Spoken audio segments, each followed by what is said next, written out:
যে জামায়াত যেটি জানালো যে গণভোট জুলাই সনদ বাস্তবায়নের বিষয়ে যে গণভোটের বিষয়টি সেটি তারা চেয়েছে নির্বাচনের আগে, আবার বিএনপি বলছে যে নির্বাচনের দিনই গণভোট করা হবে। এই দ্বিধাদ্বন্দ্ব আসলে কেন হচ্ছে এবং এই গণভোটটা আসলে কিভাবে হওয়া উচিত বা কোন সময়ে হওয়া উচিত বলে আপনি মনে করেন? অ্যাকচুয়ালি গণভোটের জন্য সবাই একমত হয়েছেন। ঐক্যমত্য কমিশনে সবাই বলেছেন যে না, গণভোট বিষয়ে আমরা একমত, কিন্তু গণভোটটি কখন হবে, কিভাবে হবে, এটি নিয়ে বিএনপি জামাতের মধ্যে মতানৈক্য রয়েছে। বাট আমি মনে করি ঐক্যমত্য কমিশন এবং নির্বাচন কমিশন নির্বাচন বিশেষজ্ঞদের নিয়ে বসে যে কোন সময়টায় এবং কেমন করে এই গণভোটটি আয়োজন করলে সত্যিকার অর্থে বাংলাদেশের মানুষের ভোট দেওয়ার, গণভোটে অংশগ্রহণ করার সম্ভাবনা এবং যেই সমস্যাটিকে কেন্দ্র করে এই গণভোট অনুষ্ঠিত হবে, সেই সমস্যাটির সমাধান হবে, সেটিকে ঠিক করলেই সরকারের পক্ষ থেকে আমার মনে হয় বিএনপি, জামাত, এনসিপি এদের কোনো সমস্যা থাকবার কথা নয়। আচ্ছা, এবার একটু ভিন্ন প্রসঙ্গে আমরা আলোচনা করি। যে জানেন যে গতকাল চাকসু নির্বাচন হয়েছে, এর মধ্যে ফলাফল চলে এসেছে যে জামাত শিবিরের যে শিবির সমর্থিত যে প্যানেলটি রয়েছে তাদের 26টির মধ্যে 24 জন প্রার্থী এর মধ্যে জয়লাভ করেছেন। তো প্রথমে ঢাকসু, তারপরে জাহাঙ্গীরনগর এবং এবার চাকসু।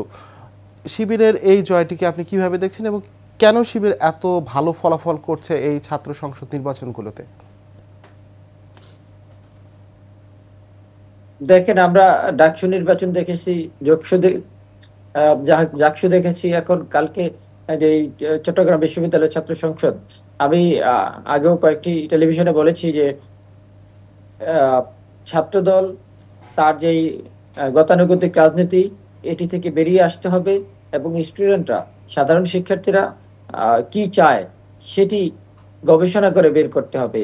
শিবির একটি বিষয়ে খুব ভালোভাবে ছাত্রদের মধ্যে দিতে পেরেছেন যে আপনি জানেন যে স্বাধীনতার পর থেকে বাংলাদেশের ক্যাম্পাসগুলি, উচ্চশিক্ষা প্রতিষ্ঠানের ক্যাম্পাসগুলি মোটা দাগে জাতীয়তাবাদী ছাত্রদল এবং বাংলাদেশ ছাত্রলীগ, জাসদ ছাত্রলীগ এরা নিয়ন্ত্রণ করবার ফলে ক্যাম্পাসগুলিতে যেটি হয়েছে, সাধারণ শিক্ষার্থীদেরকে জোর করে বা একটু প্রেসার করে বা একটু অন্য উপায় মিছিল মিটিং এ আনা হতো।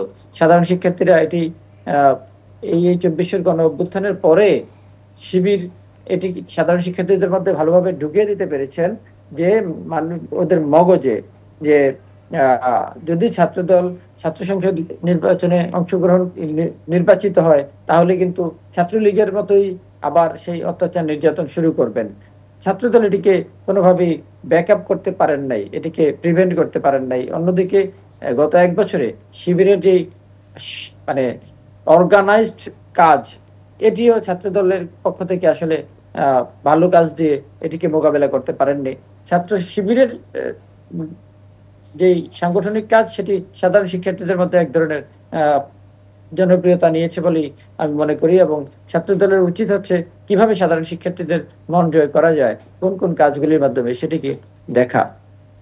আজ কিন্তু রাকসু নির্বাচন হচ্ছে, তো এই নির্বাচন সম্পর্কে আপনার ধারণা কি, বা কি ধরনের নির্বাচন হতে পারে, কতটা সুষ্ঠু হতে পারে এই নির্বাচন, আপনি কি মনে করছেন? দেখেন, রাকসু নির্বাচন আমরা দেখছি যে খুবই উৎসবমুখর পরিবেশে হচ্ছে, এবং জাতীয়তাবাদী ছাত্র দলের একটি অর্জন ছিল যে প্রথম বর্ষের শিক্ষার্থীদের ভোটাধিকার করা। এটি জাতীয়তাবাদী ছাত্র দলের একটি জনপ্রিয় অর্জন ছিল। কেমন নির্বাচনের ফলাফল, এটি তো আসলে সাধারণ শিক্ষার্থীরা ভোট দিবেন এবং সেটি নির্ধারণ হবে সন্ধ্যার পরে। আমরা আশাবাদী যে সাধারণ শিক্ষার্থীরা যারা তাদের জন্য ভালো, ক্যাম্পাসের জন্য ভালো, ক্যাম্পাসের ডেভেলপমেন্টের জন্য ভালো, তাদেরকে নিশ্চয়ই সাধারণ শিক্ষার্থীরা ভোট দিবেন, কারণ তারা বিশ্ববিদ্যালয় পর্যায়ের শিক্ষার্থী, তারা জেনে বুঝি আসলে তাদের ভোটটি প্রয়োগ করবেন। যে এখন একটু অন্য প্রসঙ্গে আপনার সঙ্গে আলোচনা করতে চাইছিলাম, সেটি হচ্ছে শিক্ষকরা, এমপিভুক্ত শিক্ষকরা আন্দোলন করে যাচ্ছেন। এই আন্দোলনটাকে আপনি কিভাবে দেখছেন এবং এখন কি এই আন্দোলন করাটা সময় ছিল কিনা? কারণ একটি ইন্টারিম গভর্নমেন্ট ছিল, নির্বাচিত সরকারের সময় এই যদি আন্দোলনটি হতো তবে তাদের এই দাবিগুলো পূরণ হওয়ার সম্ভাবনা বেশি ছিল কিনা আপনি কি মনে করেন? দেখেন, এটি একটি ভগ টার্ম যে ইন্টারিম গভর্নমেন্টের আমলে এটি হবে কিনা। 24-এর গণ অভ্যুত্থানের পরে এই সরকারকে দায়িত্ব দেওয়া হয়েছে বাংলাদেশের সবকিছু রিফর্ম করবার জন্য। এই সরকারকে হানিমুন পিরিয়ড পার করার জন্য কিন্তু এই সরকারকে দায়িত্ব দেওয়া হয়নি। এই সরকারকে বলা হয়েছে তুমি বাংলাদেশের যত জটলা আছে, প্রবলেম আছে, সেগুলি সংস্কার করবা। কিন্তু দুর্ভাগ্যজনকভাবে সত্য, এই সরকার সংস্কার প্রক্রিয়া এবং অন্যান্য যে প্রক্রিয়া, এটি মোটা দাগে ব্যর্থ হয়েছেন। এটি বলবার আমাদের যে বুদ্ধিজীবীরা, কিছু কিছু বুদ্ধিজীবী আছে, তারা বলবার চেষ্টা করেছেন ইন্টারিম গভর্নমেন্টকে এটি পারবে কিনা। এটি ইন্টারিম গভর্নমেন্ট হলেও এটিকে কোনোভাবেই সাধারণ ইন্টারিম গভর্নমেন্টের সাথে তুলনা করা চলবে না। কারণ হচ্ছে এই গভর্নমেন্টটিকে দায়িত্ব দিয়েছে সাধারণ জনতা। এই গভর্নমেন্টটিকে কোনোভাবেই কোনো বোর্ডই দায়িত্ব দেয়নি। ফলে এই গভর্নমেন্টের উচিত ছিল কোন কোন জায়গায় সমস্যা, রাষ্ট্রের কোন বেসিক প্রবলেমের সমস্যা, সেই প্রবলেমগুলি আন্দোলন হওয়ার আগে, আন্দোলন করতে হবে কেন, আন্দোলন হওয়ার আগেই প্রবলেমগুলি আইডেন্টিফাই করে সলভ করা। আপনি জানেন সারা বাংলাদেশে শিক্ষকদের যে করুণ অবস্থা, সারা পৃথিবীতে, ইভেন সমগ্র দক্ষিণ এশিয়ায় সবচেয়ে কম বেতনের শিক্ষক হচ্ছে বাংলাদেশের শিক্ষকরা। জসিম ভাই, আপনাকে অসংখ্য ধন্যবাদ। জসিম ভাই, আমরা অনুষ্ঠানের শেষ পর্যায়ে চলে এসেছি। আপনাকে অসংখ্য ধন্যবাদ আমাদের সঙ্গে যুক্ত হওয়ার জন্য। দর্শক, আমাদের সঙ্গে যুক্ত হয়েছিলেন মীর মোহাম্মদ জসিম, তিনি দৈনিক জনকণ্ঠের বিশেষ প্রতিনিধি।